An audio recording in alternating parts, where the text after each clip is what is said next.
then people don't produce content. Yeah. Well, they also no longer spam YouTube Live to death like they were doing before. There we go. I see you live. Yay. Yeah, all those spam tools came out, and then they made YouTube Live harder, and then YouTube's like, "Hey, let's change our editor because we haven't changed anything in a month."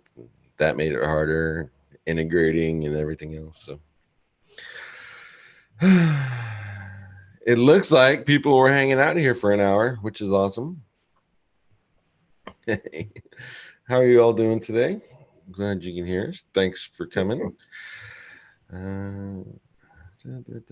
Time change. Time change got people, Ted. Pacific Standard Time and Mountain Standard Time. Well, Arizona. it got me because like I'm in the majority of the U.S. that does daylight savings. You're in one of those stubborn nooks that ignores it, and so yeah, you throw the masses off by not changing. Yeah, but I like it. You know what? The reason I like it is because for like most of the year, Ted and I, we're on the same time zone. But I don't lose our sleep. I don't have to worry about resetting my clocks and all that madness. So it's kind of perfect for me. That and it's Arizona. It doesn't matter what time of the day it is. Come summertime, it's going to be hot. It's hot o'clock. Hey, everyone, if you can hear us, make sure that we're good. It seems like we're all good. Perfect. Oh, there's Leon. Finally made it live. Leon's making our testing tool. Ted, he's making it out of Python. Oh, see how that works. Nice. There's plenty of room in the marketplace for more testing tools. Oh, for sure. They're a terrible business. Don't expect to get rich off of it, but man, is it ever an awesome community service. So can you at least buy enough for Starbucks? Yeah, maybe even some toilet paper at Costco. Yeah. If you're building testing tools, that's really awesome. Yeah, that's great. He's self-taught Python too. If you ever get a chance to talk to Leanna, his story is pretty interesting. Alrighty, so let's go. Well, let's do the intro. SEO this week. Hey, everyone, welcome to episode 156. I am Clint Butler, and that guy is Ted Kubitis. Say hi, Ted. Hello. So I see you changed the screen. I think you did that last week, and I said didn't comment. You went from cat to fish bait. I've been nostalgic of bass fishing in the Midwest. I'm here in the Pacific Northwest and the freshwater fishing, other than river fishing, which isn't my cup of tea. It isn't the same, and so there's nothing like going fishing in the Midwest. In the Midwest, yeah. I took a fishing trip out into the ocean. That was cool. I got sick on the way back. I was fine there, but on the way back, the rocking and the fish smell that got me. And I just could never get into the river fishing because it was always so crowded during the prime season. So salmon season, etc. It's just everyone is there. It's kind of annoying, you're all falling over each other. So I take it Holly doesn't go fishing. Now, the reason I like this background photo is when you go fishing in the Midwest, you basically go hunting for fish because it's all lakes, and to find the good spots, you have to hike around the lakes. And so it's really cool being in nature. In the Midwest in the summer has that cozy, warm feeling. And these particular Rapala lures are iridescent, and when you see them in the sunshine, I don't know. If you've been through it, you understand. If you haven't, then you won't get it. Well, my guess is because Holly's an RV type, right? And then Fishers are synonymous with boats, and then those two groups always hate each other. So yeah, that could be what's going on there. Holly's got a little hate going on. So with that, I am going to start the show. Got the browser open. As you see, I've made absolutely no progress on the redesign of the site yet. But as it were, it's going. I've done a lot of the back end stuff, but we're still working on it. I had to yell at the devs and stuff because they're making simple mistakes and quality control was just horrible. But that's part of the process, right? But this will be fixed, and it will be done not live, but you'll see it as part of what ranks. So if you're a member of SIA, look out for your emails to get you onto the membership site, and you get to watch this as I record them. And then the rest of you will get to see them when we finally make it public. So that'll be awesome. Okay, so this week we have some great stories. I'm just going to go ahead and jump right in with the tools stuff. And this is a post from late February, but I thought it was still relevant. Is the 7 free keyword research tools for content marketers. A couple things here. I want to point out that if you're going to offer free keyword research tools, then the first thing you shouldn't do is show off a paid tool right after the beginning. So Surfer is a paid tool. They have their Chrome extension, which is, that's okay. But to get the real best benefit out of this extension, you need to use the paid service. Also, the search volume data is purchase data. It's not fed by Google. So when they created this extension, they had to find the data and find the data sources to buy it from in order to do it, and then they update their data as needed. So it's not pulled in from from an integration with Google or other sources. Primarily Google is what we're looking for. So I would be a little bit careful with their Chrome extension. The rest of the tools, awesome. Chrome extension, I would skip it. Just go back to keywords everywhere, pay the measly $10, and the API credits last you forever. So, and if you can't afford $10, then you probably shouldn't be doing SEO. Just throwing it out there. Keyword planner is good. I hate it that now you have to spend X amount of money to get actual real results in here, but at the end of the day, they're really kind of fake results anyway. I always bounce that off of a PPC campaign to see what the true numbers are, but you get a good idea and it's a good starting point. This one's new to me. I don't know if you've ever seen this one, Ted. Is Question DB. So it's a filters it out by questions that are asked on Reddit. And Reddit is a really great source, especially if you're kind of an information person. You're looking for what are people looking for, or the answers to those set questions, all in one place. So I thought this was a really cool tool. Have you ever seen that one? Well, my impression of Reddit is it tends to be like, fairly extreme nerds. So you're basically doing nerd mining when you're only pulling Reddit questions. So understand where the data's coming from. Right. And if it meets your target market, then awesome. But, if it's not your target market, then it might be a bad idea. I think you might want to get out of the nerd subreddits, Ted. So great for any business doing nerd mining. Nerd mining. That's interesting. Let's see. Rank Tracker. This one's not free. There is a free trial, quote unquote, but I would check that. I use this tool. As a matter of fact, I was using it the other day just to get some good ideas. So it's pretty good. There are some quirks with it. Google Trends is awesome. If you're not using trends and mining trends and following trends, Yeah, why isn't that the number one tool? this is like the number one free tool for keyword research, in my opinion. I think we did an episode, Ted, where you went through a lot of trends and how you look at these numbers and stuff and analyze that. Well, the SEO Fight Club I was planning to do tomorrow was going to dive into more of that, but it's actually going to be next week because my wife's going to be in the hospital, so there's no show tomorrow. Yep, there you go. So no show, no SEO Fight Club tomorrow. Family first. But yeah, if you're not into Google Trends, then I would go in there and dig around. If you don't know how to use it, it seems a little bit daunting, or just kind of looking for ideas. There's plenty of like little $5-10 courses out there just to walk you through this stuff. And then there's another one.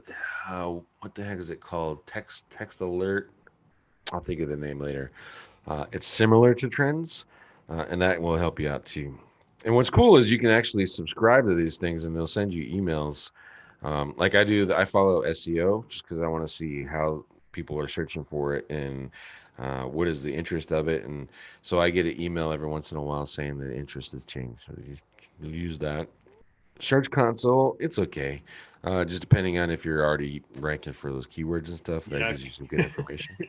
I've never seen Search Console data I could trust. Yeah, Hasn't I happened haven't either. I actually did a Haro outreach for a story I want to write on that very topic. Can you trust Search Console data? And surprisingly, a lot of the people that I got responses said, "Oh yeah, it's accurate." But it, like from my own experience, I'm not seeing it. yet. Yeah. And then I got a couple of responses. Oh, it's accurate, but there's some inaccuracies. I'm like, okay, Well, I think you're getting opinions yeah, and you're not getting people who are looking at their, 100% sitemap, then looking at their data going, these numbers, you know, right. That are legit, like looking at the data and then legit checking.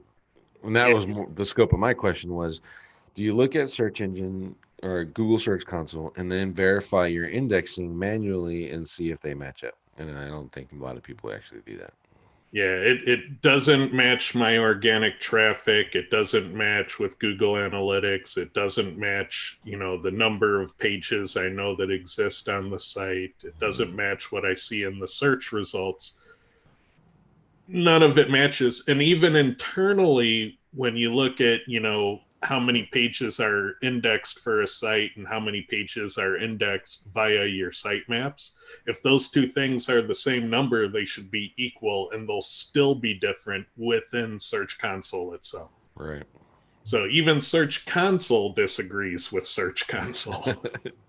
And it's kind of scary if people say that this is their Google's most accurate SEO tool. Then holy Yeah, hell. never seen it work right. We can hope one day. And then there's Answer the Public. Answer the Public is pretty much awesome. I like it. There is a free version, which is more than enough, I think, for most people.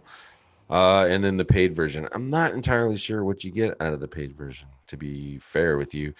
But if you had keywords everywhere plugged in at the same time, you can actually get the search volume for these questions too. So you're not, you can kind of filter through that daunting list of questions a lot faster based off of search volume, which is a good hand. Or The only gripe I have about Answer the Public is half the time when I want to use it, the term I'm targeting is so niche they have no data. yeah, but that's not Answer the Public fault. That's Ted's fault. Yeah. But, that's the thing is that, the data only goes so far. So if what you're researching is popular enough, it's amazing. But if it's too niche, you get a goose egg. Yeah, that's true. I think I ran into a couple instances where that was the case. Holly mentioned that the free version you get 3 reports daily, and then the paid version you get 5. So you're paying to support the tool, which is kind of, that's awesome. If they're gonna they keep it going, and they need a little money to do that, I think that's a reasonable ask. And then connecting searches to content. That's like an afterthought post there. So that was pretty good. Pretty good post. Just keep in mind if you're going to do your free tools post, actually have free tools. Let's see 20 powerful SEO content tools to write your best content ever. This lady here she actually teaches large businesses on how to or writing content and stuff. And this is from February 2020, but I found it on Twitter and just some people that I'm following, and it was actually pretty interesting. I liked that Surfer and Pop were highlighted right up there. That's really good. Text tools I've used before. I'm sure a lot of people have. Hemingway Editor, if you're not using that, you should probably try it out. It's pretty cool. Grammarly, if anyone has seen my posts on Facebook, they could be a way lot worse if I didn't have Grammarly turned on. So there's that. BuzzSumo, wasn't really a fan of that for the money. I can get the same thing out of Ahrefs. So Canva is pretty good. Quora is good. Portent Content Idea Generator. This is nice. This is kind of one of the reasons I want to hide this up. You can kind of play with it and shape your content, etc. That's really cool. Google Forms didn't really get. Copyscape, okay. Haro, and then this co-schedule headline analyzer is really cool too. You just kind of play with it and find some things that'll give you some ideas for A/B testing, etc. There's a couple tools out there that'll let you do that. through Cloudflare workers, so that Google can actually see your A/B test as well. So you can not only test for ranking, but you can test for CTR. And this is a good way to come up with some ideas for that.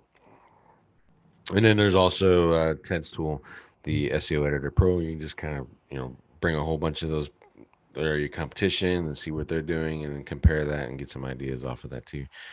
And then there's ClearScope. ClearScope is a great tool. So hands down, a really good tool. However, it's like $350 a month, and unless you have an active campaign or an active content management campaign system going on, I wouldn't even mess with it. It's way too expensive for that, especially for a novice user.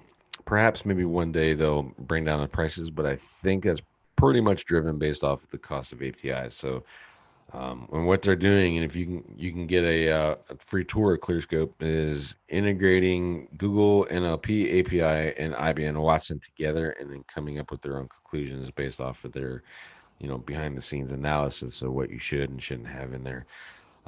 Not bad. Surfer SEO, Cora, and maybe even what is that other tool? There's another one.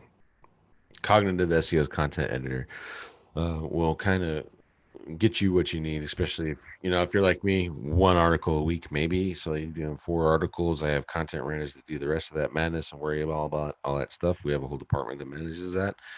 And then probably ClearScope would be too much for you, just to justify. And then Hotjar. Hotjar is pretty good, and that's for imaging, and so that's the rest of those tools. I think that's pretty good. Do you see anything else in here? I think I would add Cora now, or at least SEO Editor Pro to this list, just because of the stuff that you can do with that. I'll highlight some things in a video I did. Don't click on the links, because when those clowns moved my website, they killed all my pretty links, so I got to redo those. But you can go to SEO Editor pro. The link's in the description here. You can check it out. And Ted's going to show some features during the site audit, some things that I didn't know it could do, and it can now. So that's pretty awesome. Cora is really like an expert level diagnostics tool. That's true. And so a lot of what people try to promote is beginner friendly stuff. Yeah. And, beginner friendly stuff is great, but it only gets you so far.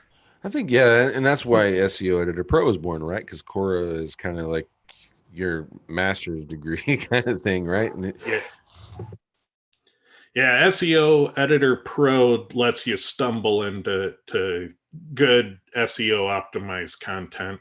And if you have certain types of content that you're building that, are recipe driven, like creating authoritative list articles, then it's like a huge time saver for those types of things. Yeah. Okay. Alrighty. I don't know. I still add Cora to this just because we'll see. SEO priorities for 2020. What are your priorities for 2020, Ted? Well, that's a good question. I want to get more research, and I've been doing an awful lot of software development. Mm-hmm. So I want to get a bit higher percentage of SEO field research. My priority is mobile first indexing. Just from the testing we've seen and being able to manipulate that and get 100% indexing on my testing pages now. So mobile first indexing is number one. And then number two is to get a better understanding of the concept behind entities and application of entities. And then number three is integrating that with the schema. So priorities.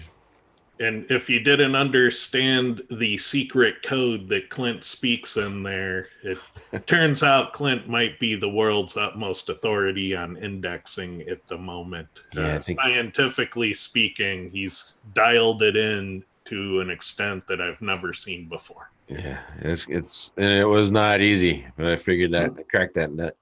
And I'm not telling Holly because she'll ruin it.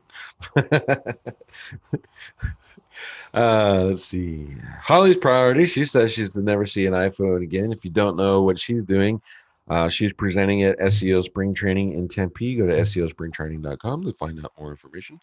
And she got a hold of a story on a guy in the Netherlands who filled his phone with Little Red Dragon with a bunch of phones and simulated a traffic jam on Google Maps. And she took that around and came up with some great ideas on how to potentially use that concept.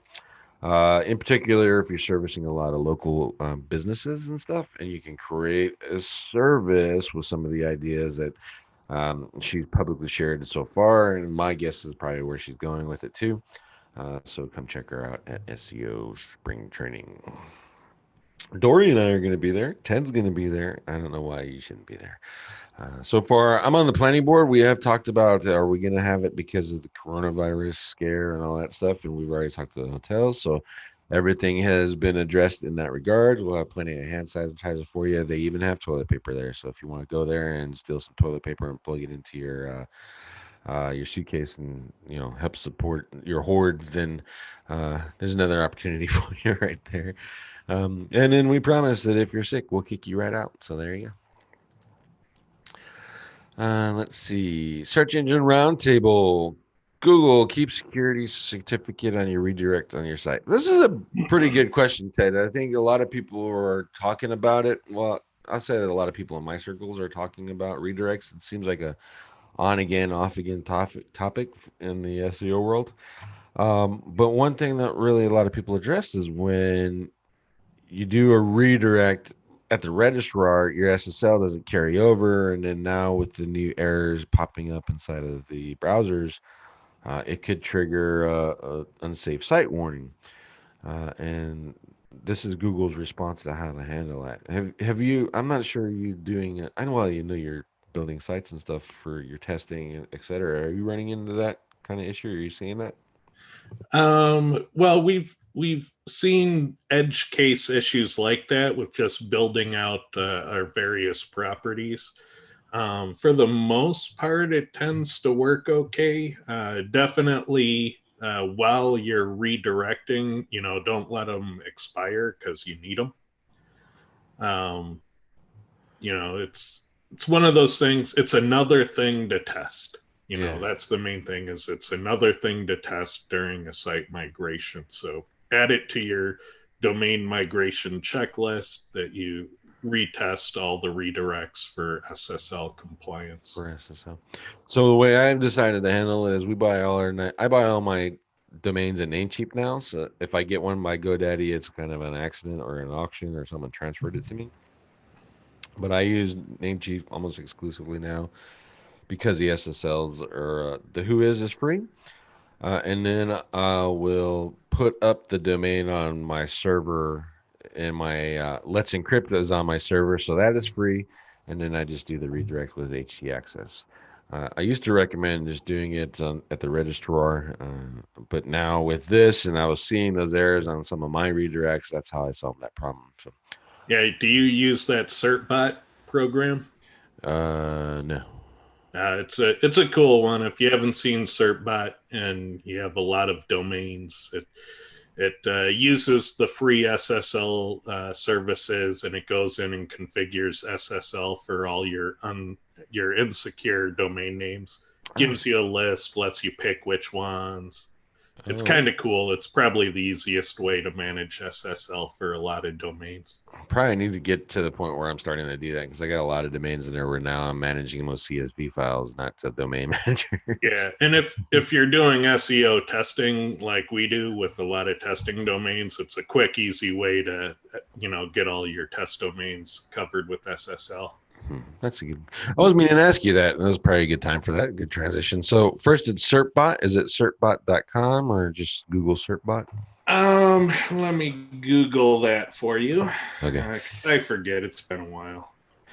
And then the other question I was going to ask is, are you recommending with the new way that Google or the browsers are handling HTTPS? Do you think that all testing sites should be done on HTTPS now?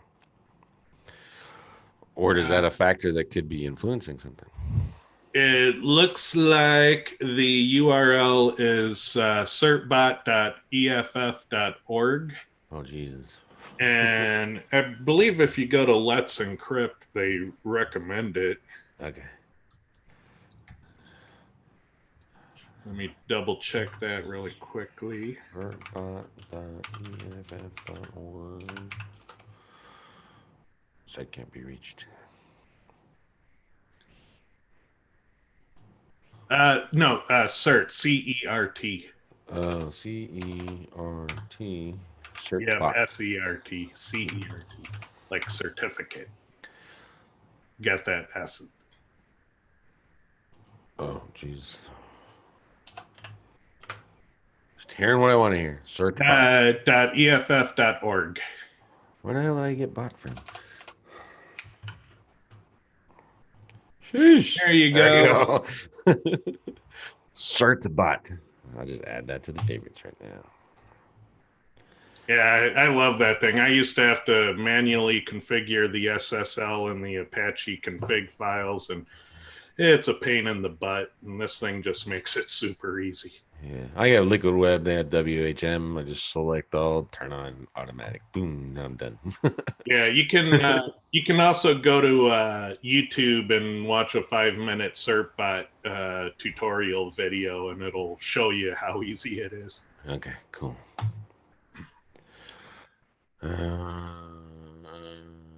The question: HTTPS, the testing sites, use it or not? I do. I use it. You're using it now? Okay. Yeah. I figured as long as I wasn't mixing the content, then I was okay. You know what I mean?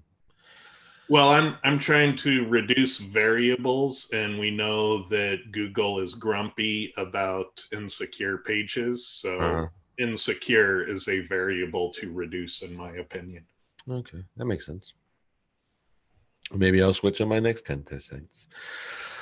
Let's see. Google My Business, car dealerships. This one was floating around here for a while, and people were kind of mixed messages. I was in one Facebook group and saying, no, do it. And there was another forum saying, do it. And the white hats are like, no, why would you want to do it? And it was kind of weird.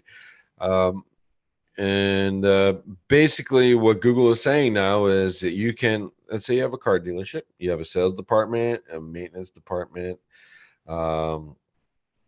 and whatever else. There's a parts department. And you can have now a GMB for each one of those departments.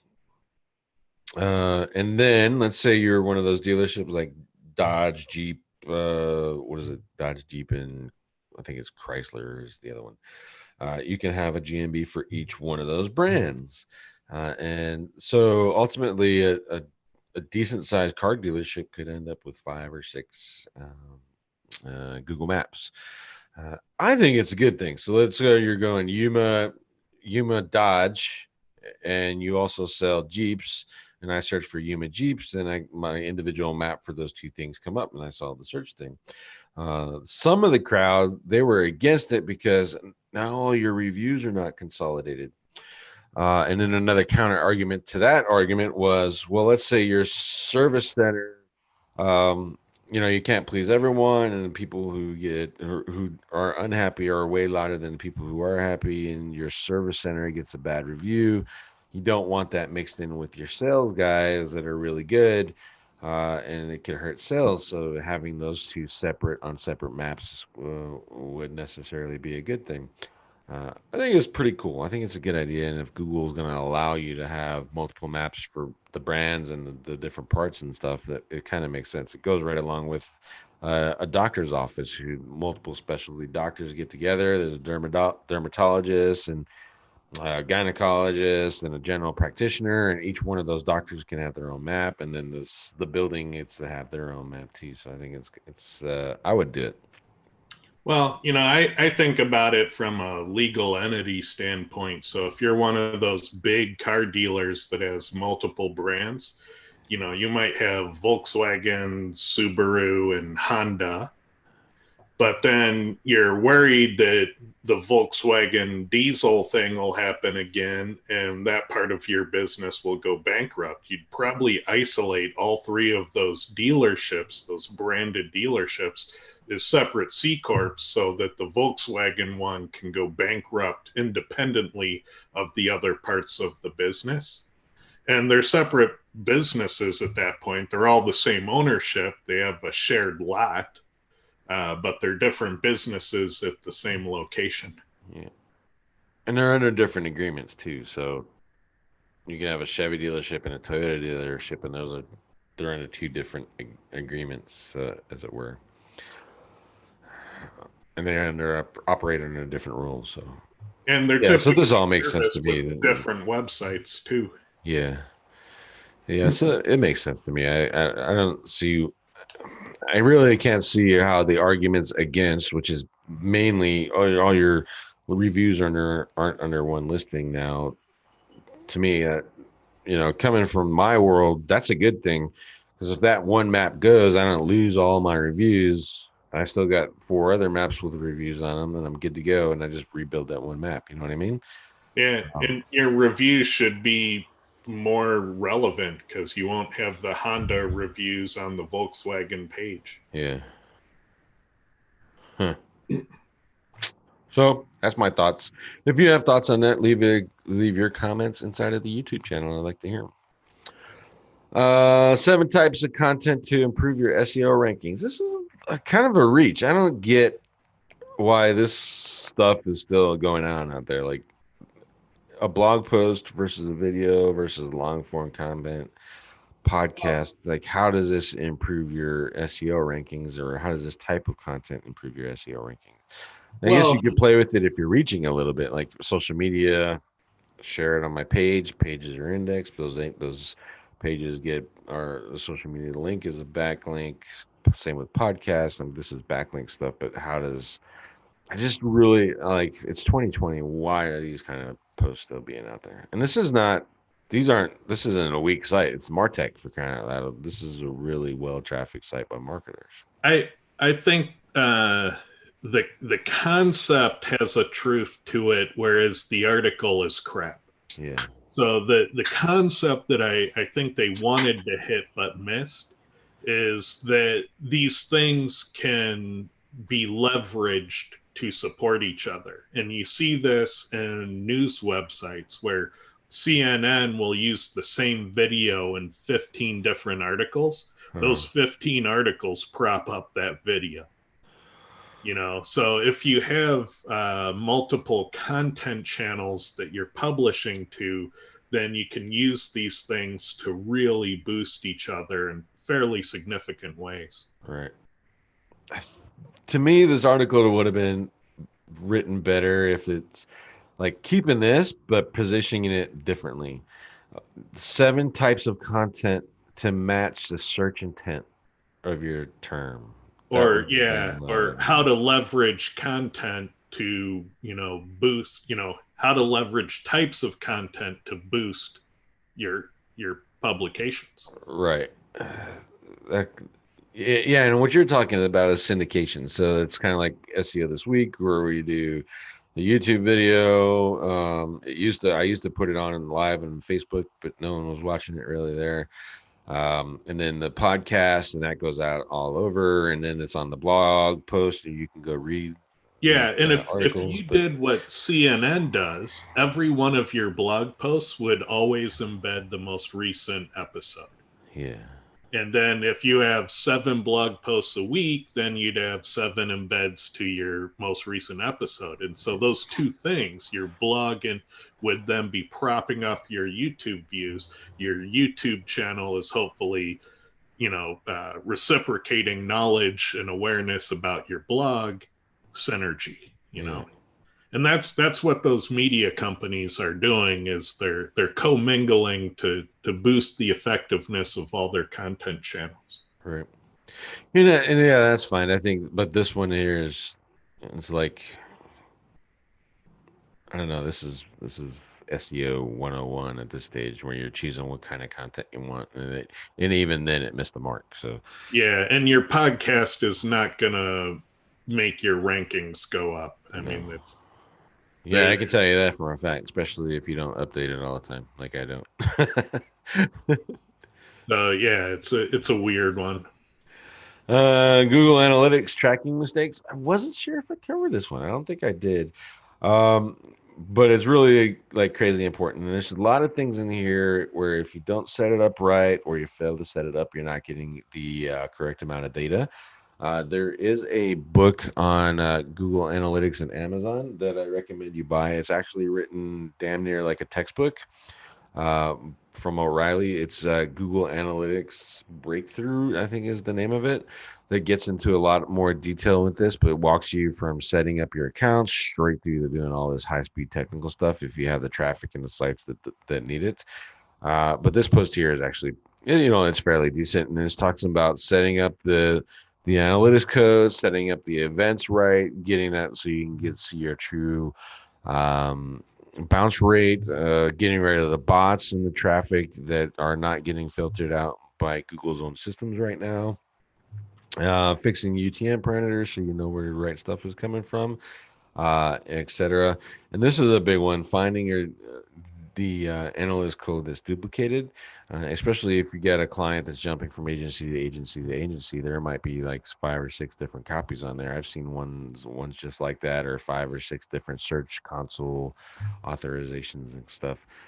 So that's pretty important to do. It does bounce around with the tag stuff, and this is in Tag Manager. That's what this image is.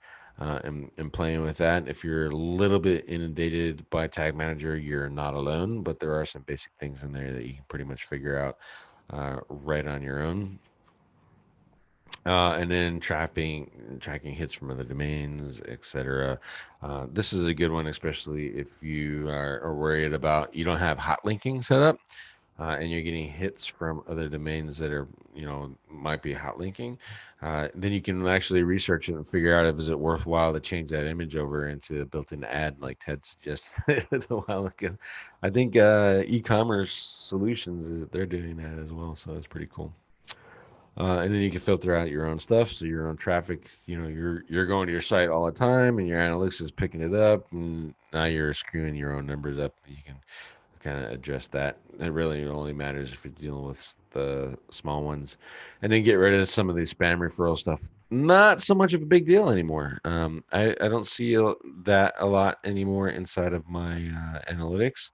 That has calmed down a while. Maybe the Russians will kick that back up come the election times. We'll see. I think he's kind of moved on to bigger and better things with that, with the referral spam. And then UTM stuff. This is really good to know and implement, especially if you're doing something like you have a maps and you want to see where if your maps traffic is going through, you want to follow the user flow, your social media campaigns are working, all that stuff. You can use these UTM things. There's plenty of tools out there to make this a little less inundated or intimidating, but you should be using this or a tool like Pretty Links that'll help you out a little bit, so you can mess around with Pretty Links and drop those. But UTM actually works pretty well, and then you can just click it over to a short link. I haven't messed with this one a little bit, but or very much, but it might be using the Google short link shortener. So maybe something to play with there as well. Especially if you're doing link building, you want to check, if I just spent $1,000 on a link, am I getting traffic from it as well? The thing to keep in mind about Google Analytics is the more traffic you have, if you're using analytics for free, the worse the sampling gets. Yeah. So data quality, as you scale up, data quality gets worse and worse and worse in Google Analytics. And to mitigate that problem, you have to pay, about 150 grand out of pocket, all told, between getting the unsampled analytics premium or pro or whatever it is, and the services you need to get that dialed in. Yeah, and it's stupid expensive. And if you get a website doing 7 million hits a day, you'll get all kinds of messages and saying how bad your analytics are. And even if you spend that 150 grand and get that solution, it's still a little bit sampled. It's still lossy. And so what we found checking e-commerce sales with the payment gateway. So we know exactly how many orders go through the credit card processing. We can look at that in analytics and calculate how lossy analytics is based on what hit the banks. And we always found that Google Analytics, even at the 150K level, was at least 15% lossy. But on free, before we paid that 150 grand, we saw it upwards of 50% lossy on its data. Wow. I just make it a habit of I use Google Analytics and then I back it up with Get Clicky, so I can try to see if there's differences, like crazy differences. You know what I mean? Yeah. And then the last story is from Proficient Digital, and Eric Gangley moved over there. I don't know if you know that or not. He wrote this, or they wrote this article back in December, but they just updated it on March 1st. That's why it's here. And we were talking about CTR from featured snippets and stuff. And this is pretty interesting if you kind of want to dig into that and look at various searches and see what's getting clicks and what's not, etc. It's pretty deep, and you just look at and read through it and stuff. Is kind of written a little bit confusing. Like clicks to ads is 28% of all searches. So they're saying that the CTR for ads is 28%. I don't know that that's all that accurate. Like the last one I've seen was like high. Yeah, that's what I thought. It was really high. So I'm not entirely sure how they measured this out. And they used a large data set, like millions. So, and I don't know. I put a lot of stock in what these guys say because they're not dumb and they don't put out fake stuff. But take it with a little bit of grain of salt, and then look at your own platforms and then see, where your CTR is coming from. For some keywords, I could believe these numbers are true. For average keywords, I'm very skeptical. Yeah, well, what they're saying is that in this particular sentence is any page that has ads, 28% of the clicks go to the ads. And just thinking about my own user pattern alone, just bringing my own stuff into it, like I don't really click on the ads all that often. You know what I mean? On the flip side, on the AdSense side, we're certainly not getting 20% payouts on on ads we put out there. So yeah, for sure. So the accounting isn't adding up. Right. So I think it might be a good general number to think about. Again, but I think that's a little bit high. The key points here is that the search behavior here, this is pretty interesting. 33% don't click on it, but 61% still go to organic, and then mobile 54 versus 40. I think this makes sense a little bit because people are, if you're gonna, like my own user behavior, and if I'm searching for something, maybe I have a quick question and the featured snippet is there, and I was like, oh, okay. So that makes these numbers kind of make sense to me. Yeah, these numbers look more rational. 4.5%. I mean, that's higher than like the historic, 2% of people who see your ad and are interested in what you're offering will click in it. So it beats that old wisdom, but it's at least in the ballpark of that old wisdom. Uh-huh. And the thing about the old wisdom is that it's been tested over long periods of time. Yeah. And let's see. Desktop search behavior is pretty interesting. Again, I still say that's high. Now that one below, I think these might be a little bit flipped out. Yeah. I think this is more like SERPs with ads. I think this is even this, these two should probably be relatively the same, I would think. Yeah, but that bottom one, that looks like the industry standard, we all grew up with. Right. And then if the 60%, so I guess at the end of the day, what we're saying is if you're going after feature snippets, look at and monitor your traffic and see if it's worthwhile to bother with it. It may not be. I know a lot of people that have seen, they get traffic increases the more they get, and I've seen others that got a whole bunch of traffic drops when Google changed the rules. So check it out and see if it's worthwhile for you. Read the data and make your own interpretations. Woo! So that was it. Wow, 45 minutes to get through the news. Ted, one follow-up. I guess you mentioned that you said podcasts won't help your rankings. Holly would like you to expand on that a little We'll bit. take that with a grain of salt. Obviously, if you have a podcast and it's, just killing it out there with popularity, you'll be able to leverage it in a lot of different ways. But in general, if you have a store and you're selling homemade gift baskets out of your local area, Wisconsin gift baskets for anniversaries or whatever, going out there and getting a podcast and putting out 12 episodes on whatever probably isn't going to move the needle for your website. So there are better ways to spend the time and money. Yeah, you can get some link building opportunities maybe out of that. Maybe some interest as a show if you're promoting the show, etc. That'd be pretty interesting. Holly does have a new theory. Holly, I don't know if you want me to say it or no. Well, you said it on Facebook. So the new theory that downloads will help increase the rankings of the podcast, and that transfers over into the rankings for your organic somehow. Well, my opinion is there's probably an easier way to get the same outcome. Yeah, there might be, but this is Holly. She thinks of that. My guess is 90% of what she's doing is all automated anyway. But yeah, if you want to test it, Holly, let me know. I have Mark's latest course. She's talking about CODSAS stuff, and I just linked up with him the other day. We can test it. I have no problems doing that. All right, and that's it. That's the rest of the story. I am going to stop sharing and then switch to full screen because we have a site audit to do. Make sure I picked the right one. Boom.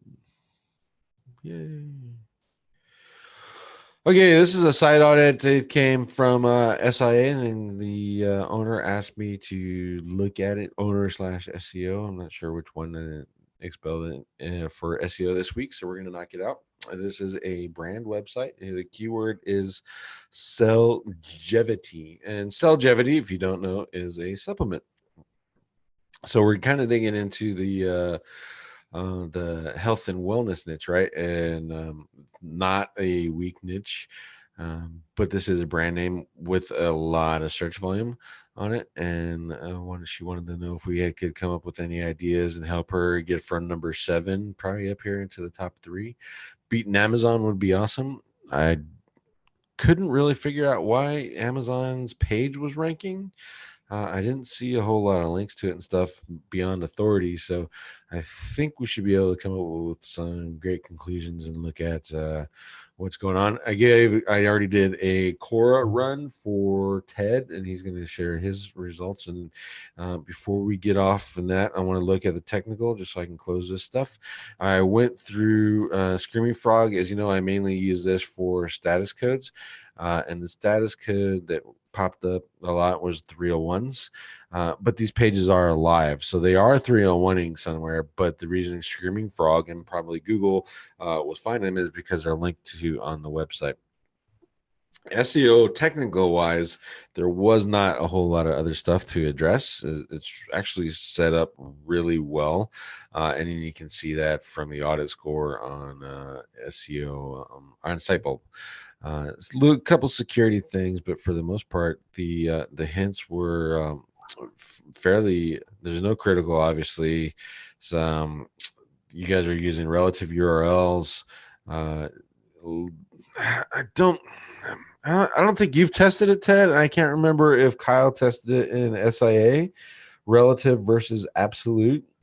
Well, the advantage is when you have an EMD, an exact match domain or a partial match domain. So if you have some or all of your keywords in the domain or in the host name, Then using those full URLs lets you basically keyword stuff in a way that is hard to object to.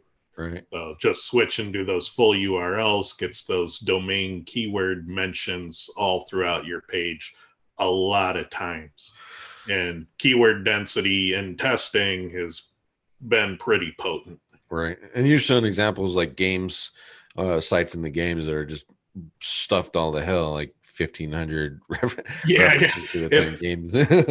if match count was offensive, then Google should be knocking those sites down. And those sites, even at SEO Rockstars, like I walked people through it, we went all the way up to 10,000 matches on a page, and it was still ranking top of page one. Right.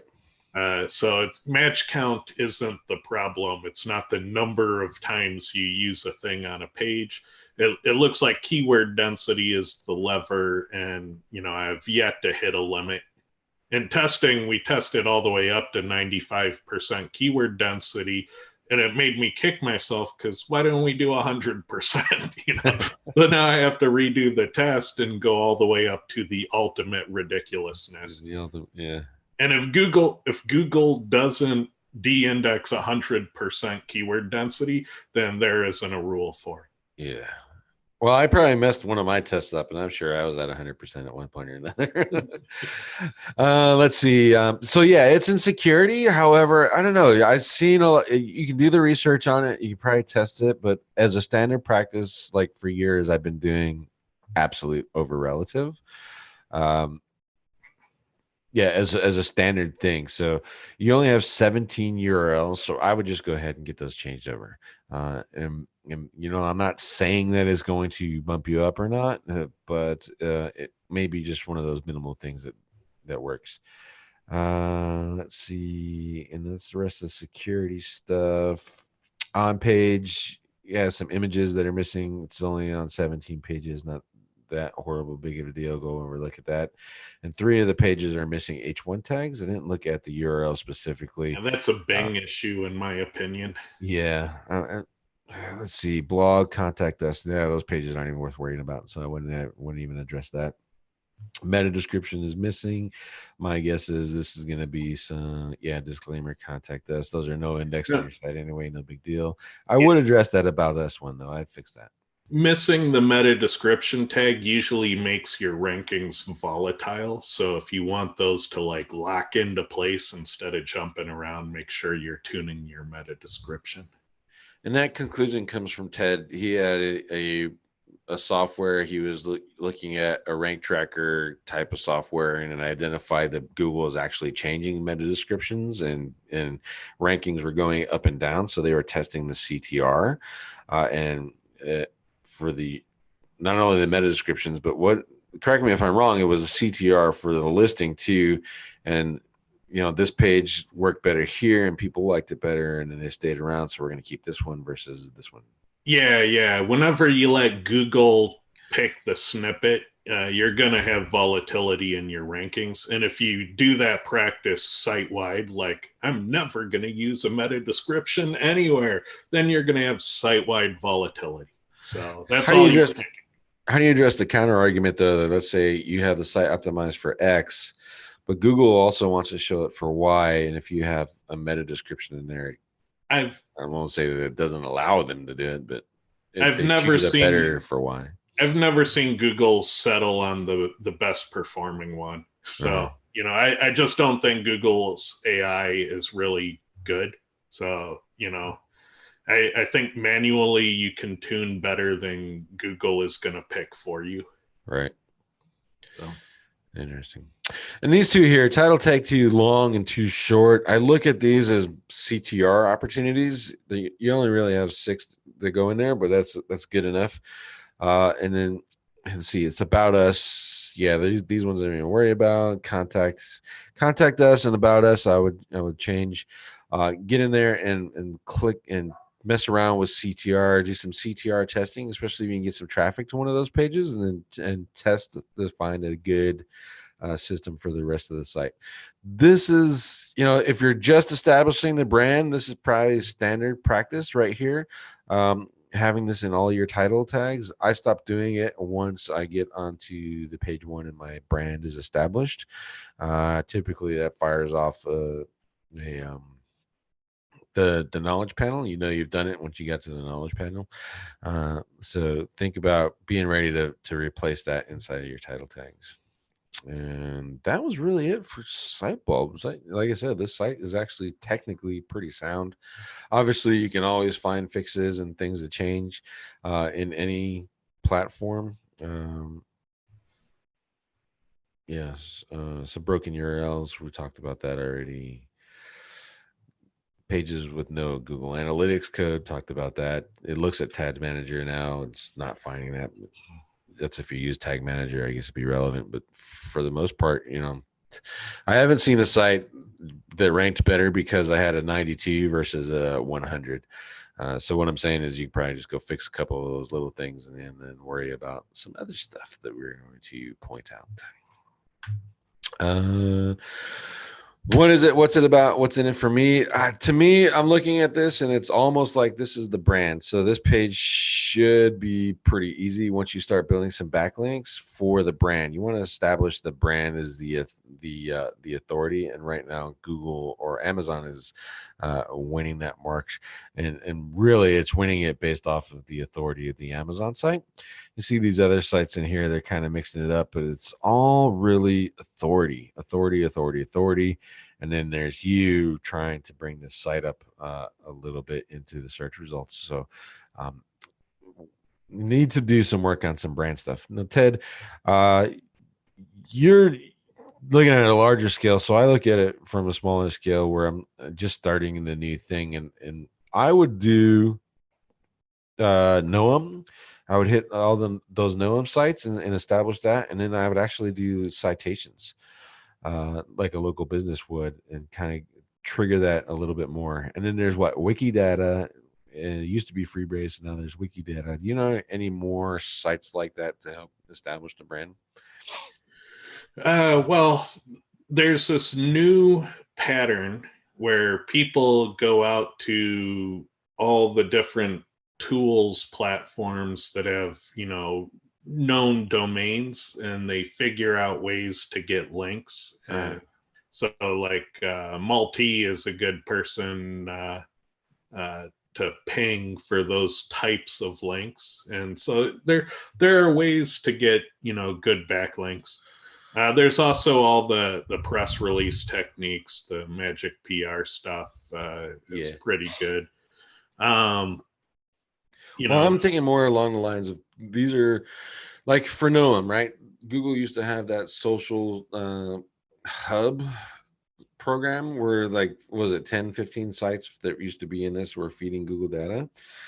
And then we know that they use the citation sites, the bigger ones, to pull in data and saying that this is a real thing, especially for local. So you use GMB, you use your citations, and you know them. You feed all that stuff to Google, and then Google gives you a machine ID. Then you get your knowledge panel, and you're off to the races. And it's not a lot of people are thinking that way when they're doing a national level product, which is what Cellgevity is. It's a national level thing. And you want to establish that entity. So when I search for Google, I get a knowledge panel. And now what I want to do is when I search for Cellgevity, I want to get a knowledge panel. Yeah. Well, when I see Amazon product pages up there, I generally think, okay, we're going to have to do some off page here. Right. Oftentimes, not all the time, but often it's a pretty small amount. You're talking less than 100 backlinks. Yeah. So, I would start in the ballpark of 25 and then maybe go up to 100, then let it sit for a couple months. Okay.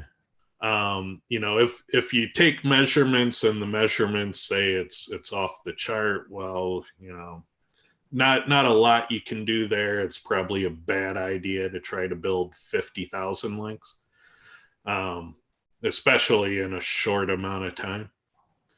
So I would probably deal with the on page first, and I would probably do a small amount of link building. And that pattern's been fairly successful with competing with Amazon product pages. Right. Okay. And then in the on page, I was going to go over SERPworks, but you put together something a little bit nicer. So I'll go ahead and show that. And this is the run I did from Cora. Yeah, What is it telling us?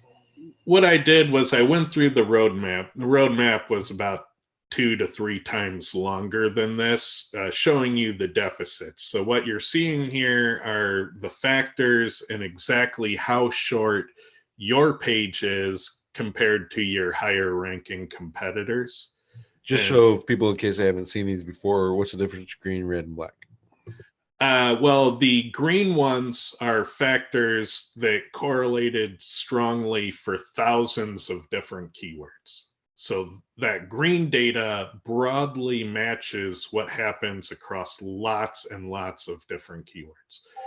The red ones correlate strongly for lots and lots of different keywords, thousands of different keywords, but they didn't correlate strongly for this keyword.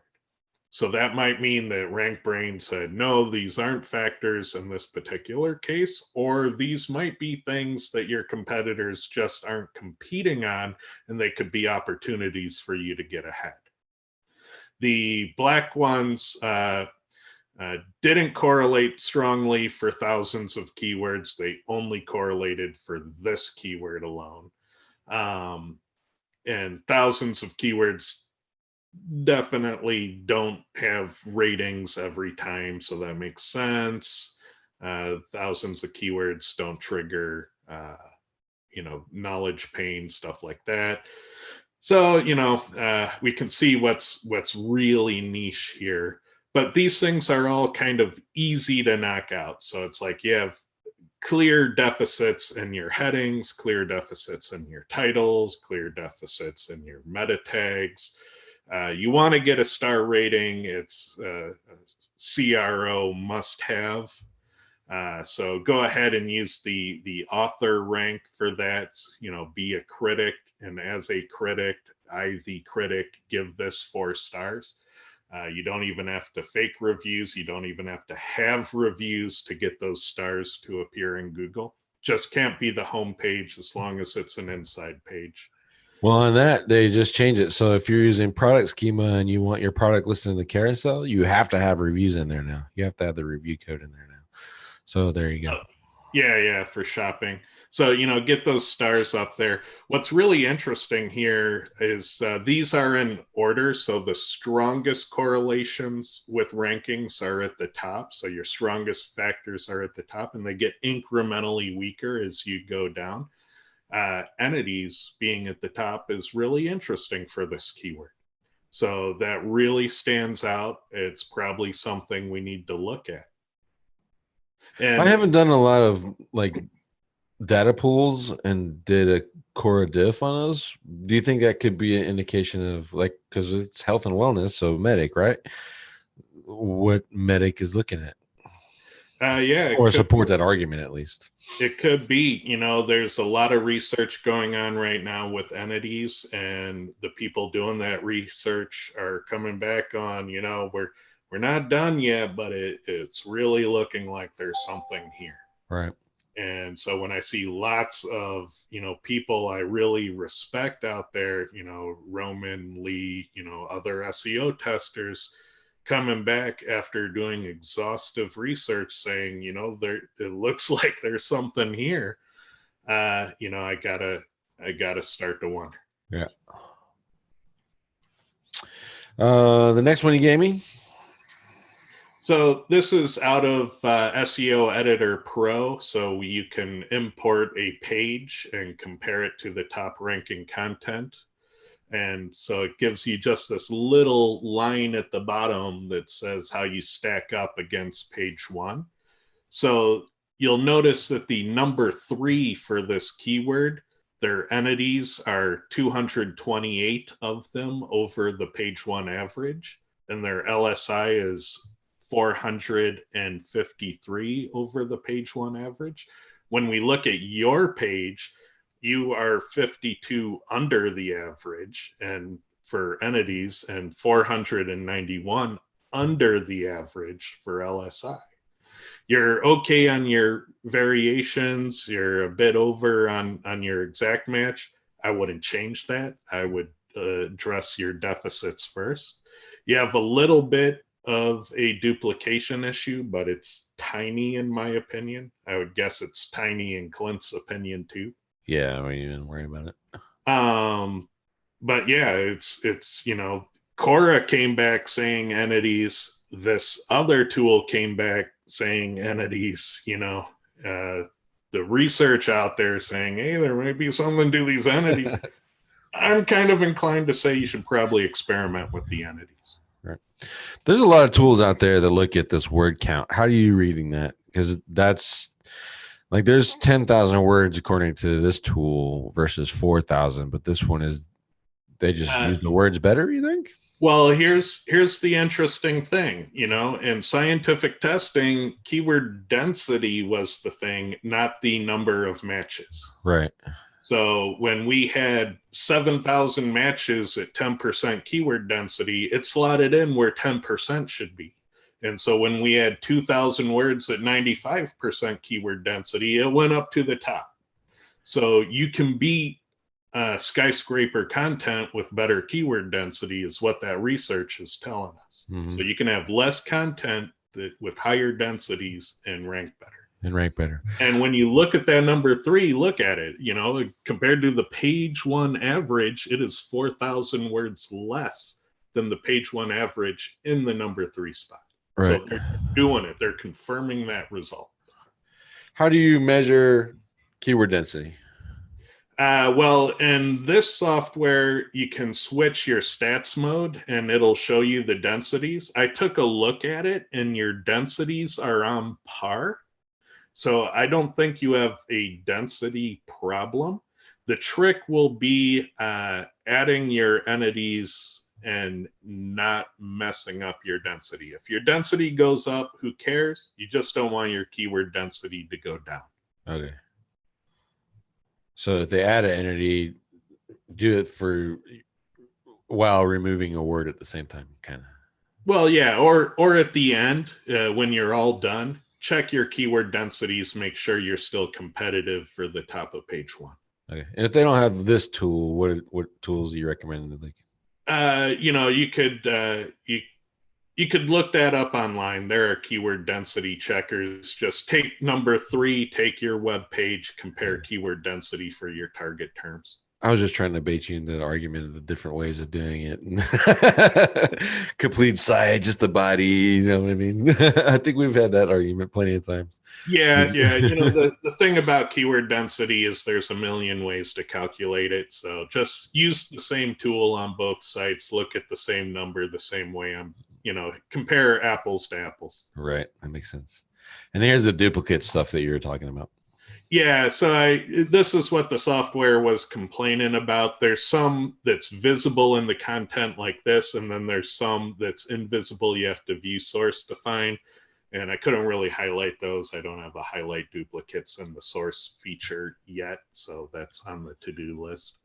But yeah, if you wanted to rewrite these, that would, take away from that 5% that you were seeing. I don't know that it'll make a big difference, but if you wanted to know what it was complaining about, these were some of the examples.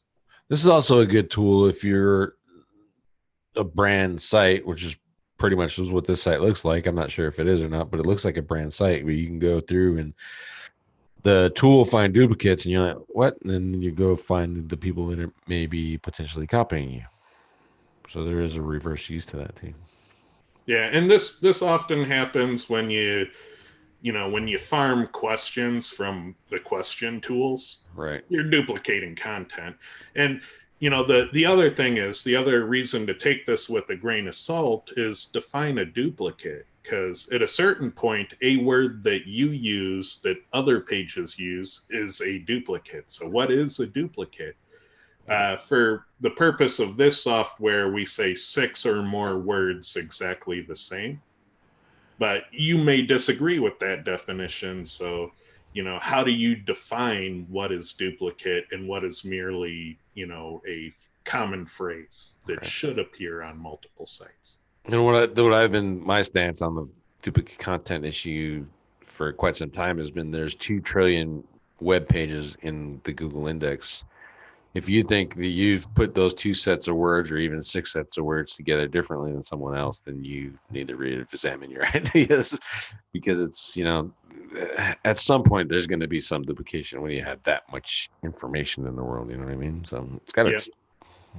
And we've seen it in local, that if you just change the city on the page, it often passes the filter. And so there's a lot of flexibility. I don't think you need to panic about your duplicate. Yeah, It's you had I a look at it, if it's 51% or higher, then I'll address the issue. yeah, and you had 5%, so that's Yeah, way on the low end. yeah, you're good there. All right, and then we want to close this out looking at backlinks, and this is another good opportunity. 73 referring domains, and then you look at Majestic, and it's only 41. So that's why you should look at backlinks. Look at both of these tools, even bust open Moz if you want to use that, and SCM Rush, and look at that as well. But primarily, I wanted to come over here and look at your anchor text. The keyword is Celjevity. That's the brand. So you can use that way more than what you are right now. Like, this should be number one, and there should be no one else close. Celjevity should be number one, and no one else close. You can do that with like Ted mentioned press releases. That's typically how I do it. And you just knock out and do press releases, and you can do 3 or 4 of them and get a nice, good set of links in there. And then when you're building pages to or building links to your internal pages and stuff, use Celjevity. That's your brand. So if you're linking to this ribosine one, use Celjevity. It's your brand. That kind of stuff, and get this a lot higher. And that's going to help you take over. Since the primary term we're talking about is Celjevity, it'll help you take over the number 1 slot. And Google will know this is the site about Celjevity. This is what they're looking for. They want to buy this stuff. Here's the company that sells it. And then, oh yeah, you can also get it on Amazon. So Amazon would be number 2. That's a win, right? So I would go at that route. And the rest of this is pretty much, it's a really diverse. I don't see you wasting any time doing stuff like there's occasional Go URL in here. That's not bad. Here is an awesome. To me, that's a waste of backlink, but it looks like it's an older one, no big deal. And then a lot of URL stuff. So this pattern looks really natural. These things here, this is awesome. There are people, I wouldn't use those. You're kind of wasting your link equity there, but the rest of these are really good. So I would keep it up with there. And I don't see a whole lot of exact match on the rest of your pages, which is also good. You just compare that to what everyone else is doing in your market, and that'll give you the amount of exact match anchor text that you need. But this is the winner right here. Build a whole bunch of this, keep building to these, and then build to this, and you're gonna see. I don't expect that you're gonna need a whole lot. Ted said 100. I would try 10. I would do 1 press release on a really good network. You could try Quantum, Press Advantage, or MagicPR.net, and run one of those, and just keep hitting that brand name right there. And I think you're going to get some good results. Magic PR might be just enough to do it, because he's building links to your press releases. So The reason I said 100 is typically when I compete with like a long tail product, yeah, 25. yeah. You just need a number. You need a number But to this start with, is, right? yeah, this is like a short term brand. And I didn't know if this is their brand or is this a brand they're selling, like, Right. uh, Advil would be another brand lots Yeah. of people sell.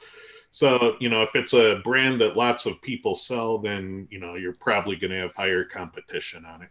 Yeah. Since everyone else is ranking with authority, I don't think there's going to be that much of a big deal, especially after you fix the entity stuff and a little bit of that on page stuff. You're going to be okay. And this doesn't really worry me all that much either. So and we see pretty much the same thing here when you're looking at Majestic. Empty anchor text, that should not be the highest. This one should always be the highest. This one tells you the same story. You're doing good here. Don't use too much more of this. Just use Celjevity, and you're going to be all right. And the only reason I recommend that is that's the name of the brand, Celjevity. I know that you're kind of using it with the glutathione. I'm sure I said that even wrong. But people who know a glutathione might be just searching for glutathione, so there's another keyword opportunity there. Um, so, but it is a money term. It would be considered an EMD if you're targeting it. My guess is it would be damn near impossible to rank or really expensive to not worry about it. And do some long tail stuff, but for the most part, same story, brand anchor text. That's where I'd go with that. After seeing that, Ted, you got any suggestions?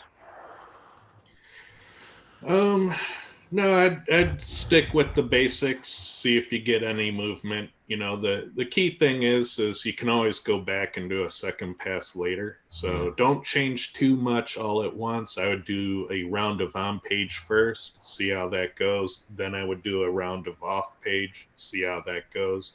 Then I would expand it. There's a lot more in that core report. There's a lot more in these services online.